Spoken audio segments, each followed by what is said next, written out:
15 भगवान का योद्धा अवतार परशुराम। इस अध्याय में एल के वंशज गाधी की कथा का वर्णन हुआ है। उर्वशी के गर्भ से 6 पुत्र उत्पन्न हुए जिनके नाम थे आयु, श्रुतायु, सत्यायु, रय, जय तथा विजय।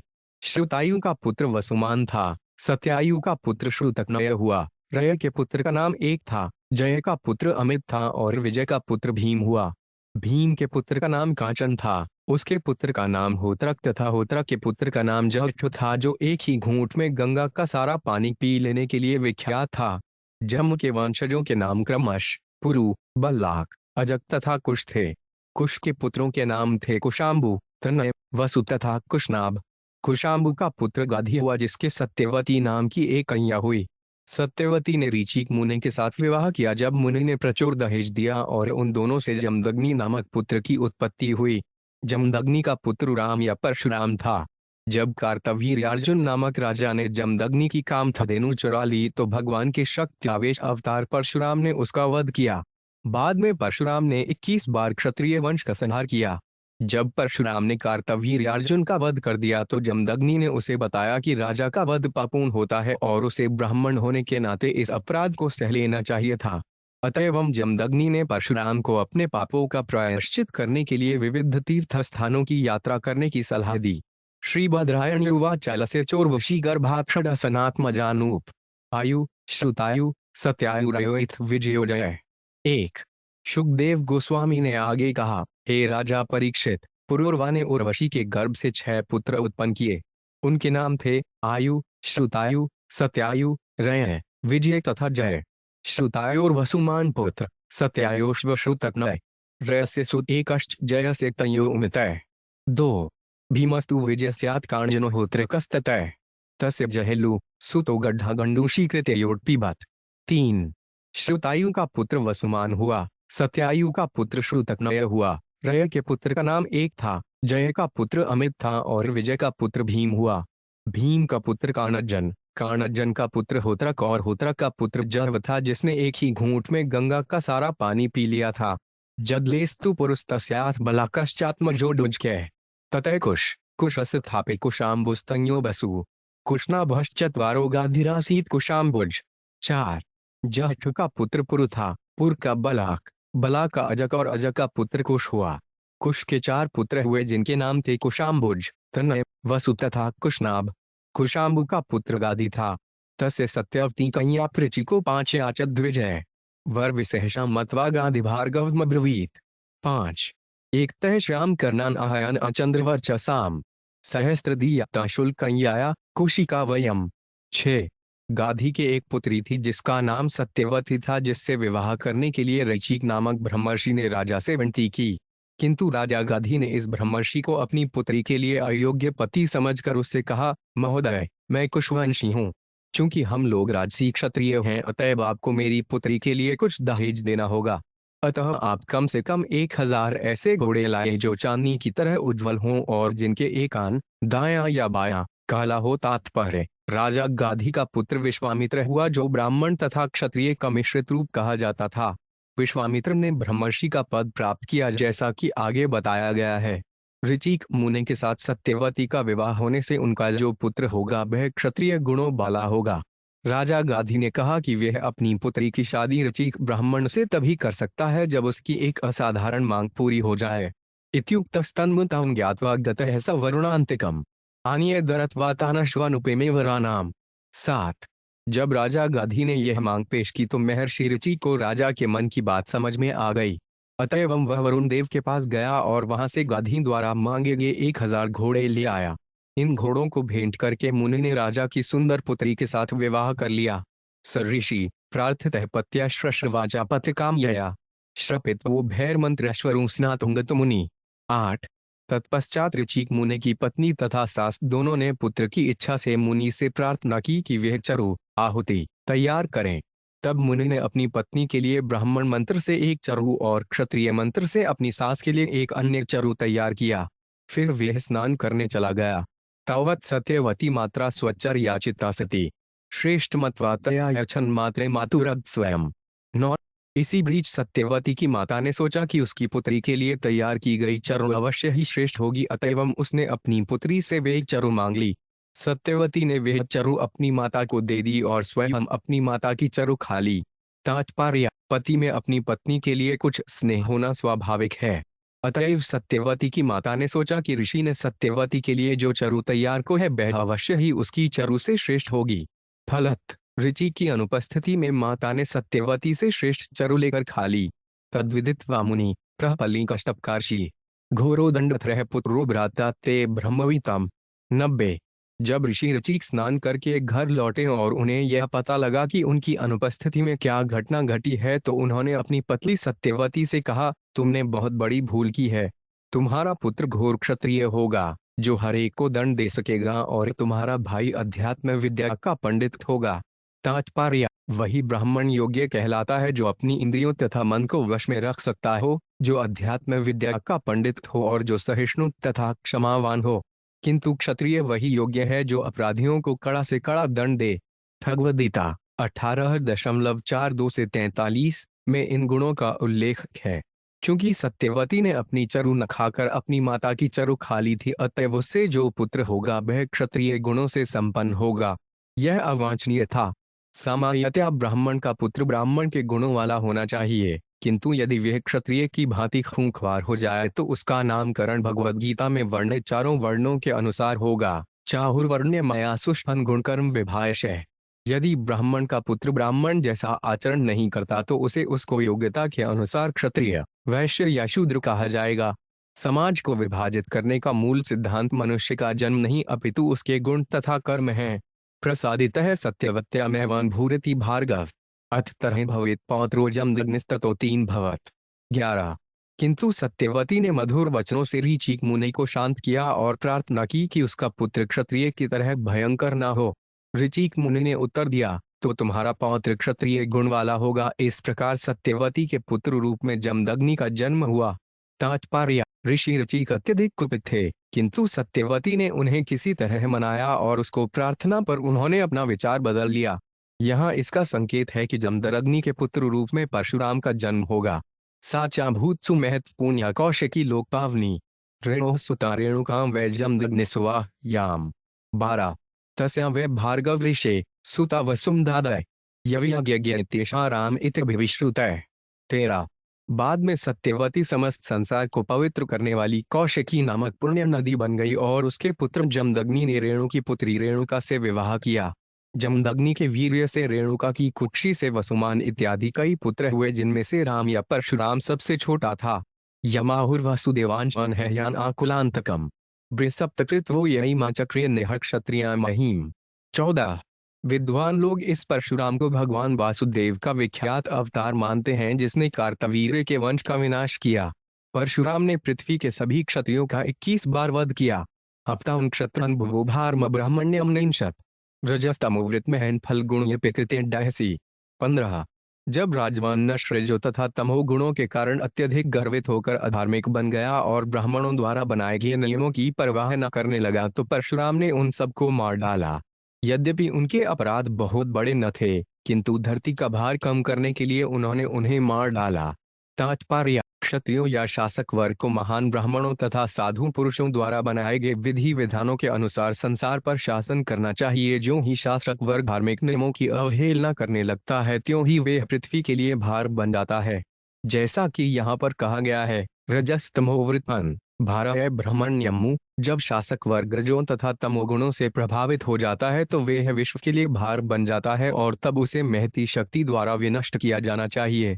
हम आधुनिक इतिहास में स्पष्ट देखते हैं कि राजतंत्रों को विभिन्न क्रांतियों ने विनष्ट किया है, किंतु दुर्भाग्यवश राजतंत्रों के विनाश के बाद तृतीय तथा चतुर्थ श्रेणी के व्यक्तियों का प्रभुत्व स्थापित हो गया है।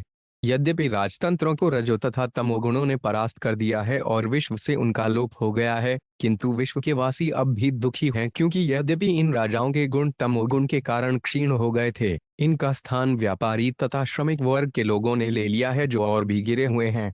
जब सरकार का मार्गदर्शन ब्राह्मण या ईश्वर भक्त लोग करते हैं तभी लोग वास्तव में सुखी रह सकते हैं। अतएव प्राचीन काल में जब शासक वर्ग रजो तथा तमो गुणों के स्तर पर पतित हो गया तो परशुराम जैसे क्षत्रिय तुल्य ब्राह्मणों ने उनका 21 बार वध किया। जैसा कि श्रीमद्भागवत में 12 फरवरी 13 कहा गया है, कलयुग में 10 प्रायश गजसु शासक वर्ग राजन्य लुटेरों दूसरों की तरह होगा, क्योंकि सरकारी राजकाज में तृतीय तथा चतुर्थ श्रेणी के लोगों का प्राधान्य हो जाएगा। वे धार्मिक नियमों तथा ब्राह्मणों के द्वारा निर्मित विधि विधानों की अवहेलना करते हुए नागरिकों की संपत्ति को मनमाना ढंग से लूटने का प्रयास करेंगे। जैसा कि श्रीमद् भागवत में 12 जनवरी 1940 अन्यत्र आया है, असंस्कृता क्रियाहीन रजसतम सावृता प्रजायते भक्षयिष्यन्ति ग्लेच्छारजय रूपेण। अशुद्ध होने, मानव कर्तव्यों को ठीक से न करने एवं रजो तथा तमोगुणों से प्रभावित होने के कारण अशुद्ध लोग म्लेच्छ सरकारी कर्मचारी बनकर राजय रूपेण नागरिकों को निगल जाएंगे। प्रजास्ते भक्षयिष्यन्ति। एक अन्य स्थान पर भी श्रीमद् भागवत में 7 फरवरी 12-8 कहा गया है, एवं प्रजाभिदृष्टभ्यकिणी कृतिमंडले ब्रह्मविद क्षत्र शूद्राणायो बलि भविता नृष प्रजा ही लुब्धे राजनैर्निगृह्णेदस्य युद्धर्पि भी आहचिन्नदारद्रविणयास्वन्ति गिरिकानम। जैसा कि भगवद्गीता में बतलाया गया है, मानव समाचार विभागों में बटा है, चाहुर्वर्ण्यं गया सृष्ट में गृण करे विभागशः। किंतु यदि इस तंत्र की अवहेलना की जाती है और समाज के गुण एवं विभागों पर ध्यान नहीं दिया जाता तो इसका परिणाम होगा ब्रह्मविद्र क्षत्र शूद्राणायो बलि भविता नृषः, अर्थात ब्राह्मण क्षत्रिय वैश्य तथा शूद्र की तथाकथित जाति प्रथा निरर्थक होगी। फलस्वरूप जो भी एन केन प्रकारेण शक्तिशाली होगा वही राजा या राष्ट्रपति बन जाएगा, और इस प्रकार प्रजा को इतना सताया जाएगा कि लोग घर बार छोड़कर जंगल चले जाएंगे यास्वन्ति गिरकानः, जिससे वे उन सरकारी अफसरों के उत्पीड़न से बच सकें जो निर्दय एवं लुटेरों जैसी वृत्ति के हैं। इसलिए प्रजा को कृष्ण भावनामृत आंदोलन या हरे कृष्ण आंदोलन को ग्रहण करना चाहिए, क्योंकि यह भगवान का शब्द अवतार है। कलिल काले नाम रूपे कृष्ण अवतार, अब अपने पवित्र नाम के अवतार रूप में कृष्ण प्रकट हुए हैं। अतएव जब प्रजा कृष्ण भावना भावित हो जाएगी तभी वह अच्छी सरकार, अच्छा समाज, पूर्ण जीवन तथा भवबंधन से मुक्ति की आशा रख सकती है। श्री राजोवाच किंतदनहो भगवतो राजनर्जितात्मभिः कृत्येन कुल नये क्षत्रियाणाम भीक्नश। 16। राजा परीक्षित ने शुकदेव गोस्वामी से पूछा, अपनी इंद्रियों को वश में न रख सकने वाले राजाओं का वह कौन सा अपराध था जिसके कारण भगवान के अवतार परशुराम ने क्षत्रिय वंश का लरंबार विनाश किया। श्री बद्रायणीरुवाचर है या नाम धीप्तिरर्जुन क्षत्रियर्षभ दत्तं नारायणाशास्माराध्य परिकर्मा भी 97 52 लेभे दुर्धर्षत्वम रातेषु अव्याहतेन्द्रियोज श्री तेजो वीर यशोबलम। 18 योगेश्वरत्वमैश्वर्य गुण यत्राणि महदय चचार व्याततिलोकेषु पत्नो यथा। 19 शुकदेव गोस्वामी ने कहा, क्षत्रिय श्रेष्ठ है राजकार्तान्वी अर्जुन ने भगवान नारायण के स्वांश दत्तात्रेय की पूजा करके 1000 भुजाएं प्राप्त की। वह शत्रुओं द्वारा अपराजय बन गया और उसे अव्याहत इंद्रिय शक्ति, सौंदर्य, प्रभाव, बल, यज्ञ तथा अणिमा लघिमा जैसी योग सिद्धियां प्राप्त करने की योग शक्ति मिल गई। इस तरह पूर्ण ऐश्वर्यशाली बनकर वे सारे संसार में वायु की तरह खेजोड़ बनकर घूमने लगा। स्त्री रत्नैरावृत है कीडत्रेवांभसी मधोत्कटः वैजयंती स्थितन वृषभद्ररोध सरितां भुजय। 20 एक बार नर्मदा नदी के जल में क्रीड़ा करते हुए सुंदरी स्त्रियों से घिरे एवं विजय की माला धारण किए हुए गर्वोन्नत कार्तवीर्यार्जुन ने अपनी बाहों से जल के प्रवाह को रोक दिया। विप्लावितां स्वशिबेरं प्रत्यस्नोतः सरिजलः नामृषतस्यतदीय वीरमानी दशानः 25। क्योंकि कार्तवीर्यार्जुन ने जल प्रवाह की दिशा पलट दी थी, अतः नर्मदा नदी के तट पर महिष्मती नगर के निकट रावण का लगा खेमा जलमग्न हो गया। यह 10 सिरों वाले रावण कितनी असह्य हो उठा क्योंकि वह अपने को महान वीर मानता था और वह कार्तवीर्यार्जुन के बल को सहन नहीं कर सका। दिग्बा विजय तात्पर्य, रावण दिग्विजय प्राप्त करने के उद्देश्य से भ्रमण कर रहा था और नर्मदा नदी के तट पर माहिष्मती नगर के निकट खेमा डाले हुए था। गृहीतो लील्यास्न त्रीणा समक्ष कृत किल्बिष माहिष्मत्या सनिरुद्धो मुक्तो यहन कपिर्य था। 22 जब रावण ने स्त्रियों के समक्ष कार्तवीर्यार्जुन का अपमान करना चाहा और उसे नाराज कर दिया तो उसने रावण को खेल खेल में उसी प्रकार बंदी बनाकर माहिष्मती नगर के कारागार में डाल दिया जिस प्रकार कोई बंदर को पकड़ ले। बाद में उसने परवाह किए बिना उसे मुक्त कर दिया। स एक दातुम विज्ञान विचरण विजने वने यह क्षयाश्रम ध्वंजम दग्नेरुपाविशत। 23 एक बार जब कार्तवीर्यार्जुन बिना किसी कार्यक्रम के एकांत जंगल में घूमकर शिकार कर रहा था तो वह जमदग्नि के निवास के निकट पहुंचा। तात्पर्य, कार्तवीर्यार्जुन को जमदग्नि के आवास तक जाने का कोई कारण न था, किंतु अपनी अद्वितीय शक्ति से गर्वित होकर वह वहां गया और उसने परशुराम का अपमान किया। परशुराम द्वारा उसके मारे जाने को यही पूर्व पीठिका थी। तस्मै स नरदेवाय मुनिरहन्माहरत समयामात्यवहाय हरिविष्मत्या तपोधनय। 24। जंगल में कठिन तपस्या में रत ऋषि जमदग्नि ने सैनिकों, मंत्रियों तथा पालकी वाहकों समेत राजा का अच्छी तरह स्वागत किया। उन्होंने इन अतिथियों को पूजा करने की सारी सामग्री जुटाई क्योंकि उनके पास कामधेनु गाय थी जो हर वस्तु प्रदान करने में सक्षम थी। तात्पर्य: ब्रह्म संहिता से हमें जानकारी मिलती है कि बैकुंठ लोक, विशेष रूप से कृष्ण का निवास स्थल गोलोक वृंदावन सुरभि गायों से पूर्ण है। सुरभिराभिपाल्यंतम। सुरभि गाय को कामधेनु भी कहते हैं। यद्यपि जमदग्नि के पास एक ही कामधेनु थी, किंतु वे उससे कोई भी इच्छित वस्तु प्राप्त कर सकते थे। इस तरह जय राजा के अनेक अनुचरों, मंत्रियों, सैनिकों, पशुओं तथा कहारों समेत राजा का स्वागत कर सके। जब हम राजा की बात करते हैं तो इसका अर्थ होता है कि उसके साथ अनेक अनुचर होंगे। जमदग्नि उत्सवों का ठीक से स्वागत कर सके और उन्हें थी में बना पेट भर कर भोजन खिला सके। राजा आश्चर्यचकित था कि जमदग्नि केवल एक गाय के होने से ही कितना ऐश्वर्यशाली है, अतएव उसे इस ऋषि से ईर्ष्या होने लगी। उसके अपराध की यही शुरुआत है। भगवान के अवतार परशुराम ने कार्तवीर्यार्जुन को मार डाला क्योंकि वे अत्यधिक घमंडी था। इस भौतिक जगत में किसी के पास कितना ही धन क्यों ना हो, किंतु यदि वह गर्वित होकर मनमाना कार्य करता है तो भगवान उसे दंड देते हैं। इस कथा से यही शिक्षा कार्तवीर्यार्जुन 5 जून ग्रहण करनी चाहिए, जिसमें परशुराम ने कार्तवीर्यार्जुन पर क्रुद्ध होकर उसे मार डाला और फिर 251 बार सारे संसार को क्षत्रिय विहीन कर दिया। सबेरल टूटदृष्टा आत्मेश्वर्यातिशायनम तनाद्रियताशनिहोत्यासाभिलाष सही है। 25। कार्तवीर्यार्जुन ने सोचा कि जमदग्नि उसकी तुलना में अधिक शक्तिशाली एवं संपन्न है क्योंकि उसके पास कामधेनु रूपी रत्न है, अतएव उसने तथा उसके यजनों ने जमदग्नि के सत्कार की अधिक प्रशंसा नहीं की। उल्टे वे उस कामधेनु को लेना चाहते थे जो अग्निहोत्र यज्ञ के लिए लाभदायक थी। तात्पर्य: जमदग्नि कार्तवीर्यार्जुन की अपेक्षा अधिक शक्तिशाली थे क्योंकि वे कामधेनु से प्राप्त घी से अग्निहोत्र यज्ञ करते थे। ऐसी गाय हर किसी के पास होनी संभव नहीं। तो भी एक सामान्य व्यक्ति एक सामान्य गाय रखकर उसकी रक्षा करते हुए उससे प्रचुर दूध प्राप्त कर सकता है, जिससे वे अग्निहोत्र यज्ञ के लिए घी बना सकता है। यह हर एक के लिए संभव है। इस तरह हम देखते हैं कि भगवद गीता में कृष्ण गोरक्ष अर्थात गोरक्षा का उपदेश देते हैं। यह अत्यावश्यक है क्योंकि यदि गायों की ठीक से देखभाल की जाए तो उनसे प्रचुर दूध मिल सकता है। हमें अमेरिका में इसका व्यावहारिक अनुभव हुआ है, जहां हम इस्कॉन के विविध फार्मों में गायों को ठीक से सुरक्षा प्रदान करके पर्याप्त दूध प्राप्त कर रहे हैं। अन्य फार्मों की गायें उतना दूध नहीं देती जितना कि हमारी गायें देती हैं, क्योंकि हमारी गायें जानती हैं कि हम उनका वध नहीं करेंगे, अतएव वे सुखी हैं और पर्याप्त दूध देती हैं। अतएव कृष्ण जी द्वारा दिया गया गोरक्ष का उपदेश अत्यंत सार्थक है। सारे विश्व को कृष्ण से शिक्षा ग्रहण करनी चाहिए कि किस प्रकार मात्र अन्न उत्पादन करके अनाद भवंती ध्रुतानी तथा गायों को सुरक्षा प्रदान करके गोरक्ष्य लोग बिना किसी अभाव के सुखपूर्वक रह सकते हैं। कृषि, गोरक्ष्य, वाणिज्य, वैश्य कर्म स्वभाव जय मानव समाज के तृतीय श्रेणी के लोगों अर्थात व्यापारी वर्ग को अनुत्पादन तथा गायों की रक्षा के लिए भूमि अवश्य रखनी चाहिए। यह भगवद गीता का आदेश है।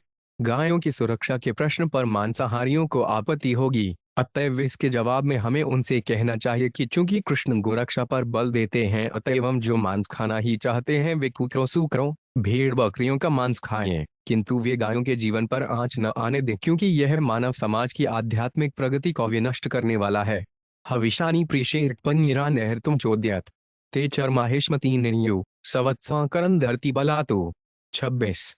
भौतिक शक्ति से गर्वित कार्तवीर्यार्जुन ने अपने व्यक्तियों को जमदग्नि की कामधेनु चुरा लेने के लिए प्रेरित किया। फलतः वे व्यक्ति रोती विलपती कामधेनु को उसके बछड़े समेत बलपूर्वक कार्तवीर्यार्जुन की राजधानी माहेश्मती ले आए। तात्पर्य: इस श्लोक में हविधर्नीम शब्द महत्वपूर्ण है। इसका अर्थ है यज्ञ के अनुष्ठानों को संपन्न करने के लिए हवि या घी प्रदान करने वाली गाय। मनुष्य को इस जीवन में यज्ञ संपन्न करने की शिक्षा दी जानी चाहिए, जैसा कि हमें भगवद गीता से 3.9 जानकारी मिलती है। यज्ञ अर्थात कर्मणो उण्यत्र लोकोयन कर्म बंधन। यदि हम यज्ञ नहीं करते तो हम इंद्रिय तृप्ति के लिए कुकरों सूकरों की तरह कठिन श्रम करते रहेंगे।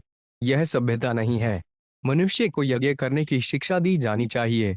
यज्ञात् भवति पर्जन्यः। यदि यज्ञ नियमित रूप से संपन्न होते रहें तो समुचित वर्षा होती रहेगी और ठीक से वर्षा होने पर भूमि उपजाऊ होगी तथा जीवन को समस्त आवश्यकताओं को पूरा कर सकेगी। अतएव यज्ञ आवश्यक है। यज्ञ के लिए थी चाहिए और थी के लिए गाय की सुरक्षा होनी चाहिए। इसलिए यदि हम वैदिक सभ्यता की उपेक्षा करेंगे तो हमें अवश्य ही कष्ट मिलेगा। तथाकथित विद्वान तथा दार्शनिक जीवन में सफलता के रहस्य को नहीं जानते, अतएव उन्हें प्रकृति के हाथों में पड़कर कष्ट सहना पड़ता है। प्रकृति क्रियमाणानि गुणकर्माणि सर्वशः। कष्ट सहन करने पर, विवश होने पर भी वे सोचते हैं कि वे सभ्यता में आगे बढ़ रहे हैं। अहंकार वीरगतमौक्ताहिमिति मनन्यते। अतएव कृष्ण भावनामृत आंदोलन उस सभ्यता को पुनर्जीवित करने के लिए है जिसमें हर व्यक्ति सुखी रह सके। हमारे कृष्ण भावनामृत आंदोलन का यही उद्देश्य है। यज्ञ सुखेन भवन्तु अश्वराजनी निर्याते राम आश्रमागतः श्रद्वत तस्य दौरात्म्यंचु क्रोधाहिरिवाहतः। 27।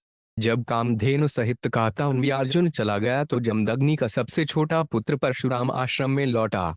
जब उसने कार्तवीर्यार्जुन के दुष्कर्म के विषय में सुना तो वह कुचले हुए सांप की तरह क्रुद्ध हो उठा। घोरमादाय परशुं सत्तूनां वर्म कार्मुकम अन्वधावत दुर्मर्शो मृगेंद्र इव यूथपम। 28। अपना भयानक फरसा, ढाल, धनुष तथा तरकस लेकर अत्यधिक क्रुद्ध परशुराम ने कार्तवीर्यार्जुन का पीछा किया जिस तरह सिंह हाथी का पीछा करता है। तमाप्तंतं भुगुवरिर्भोज धनुर्धर्मन् बाण प्रश्रद्धा युद्धम जटाभिर्दक्ष्य पुरी विशन। 29। अभी राजा कार्तवीर्यार्जुन अपनी राजधानी माहेश्मतिपुरी में प्रवेश कर ही रहा था कि उसने भगवानशियों में श्रेष्ठ भगवान परशुराम को फरसा, ढाल, धनुष तथा बाण लिए अपना पीछा करते देखा। परशुराम जी ने काले हिरन की खाल पहन रखी थी और उनका जटाजूट सूर्य के तेज जैसा प्रतीत हो रहा था। अचोद्यधस्तीर्थाश्रपतिभिगंधासी बाण इष्टधनिशक्ति भी अक्षोहिणी सप्तदशात भीषण सताराम एको भगवान सूद्यत। 30।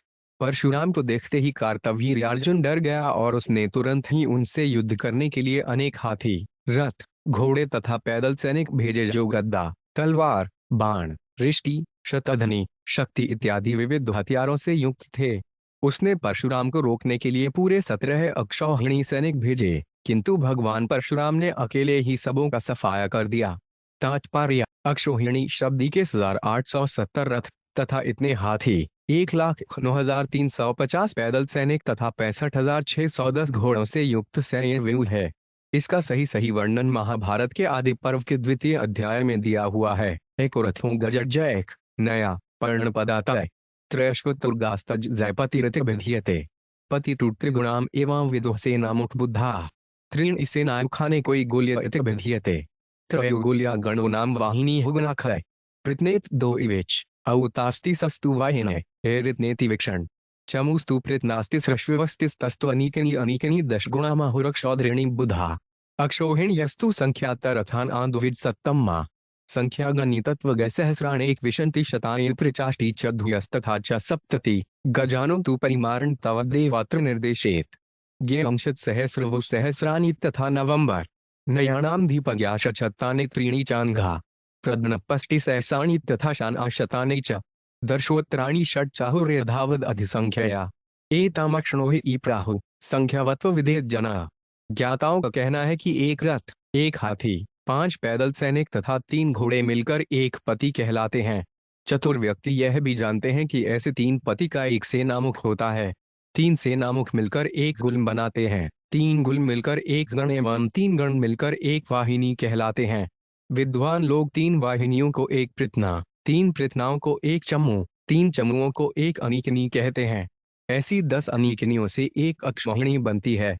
हे द्विज, एक अक्षौहिणी में रथों की संख्या 21,870 होती है और हाथियों की संख्या भी इतनी ही है।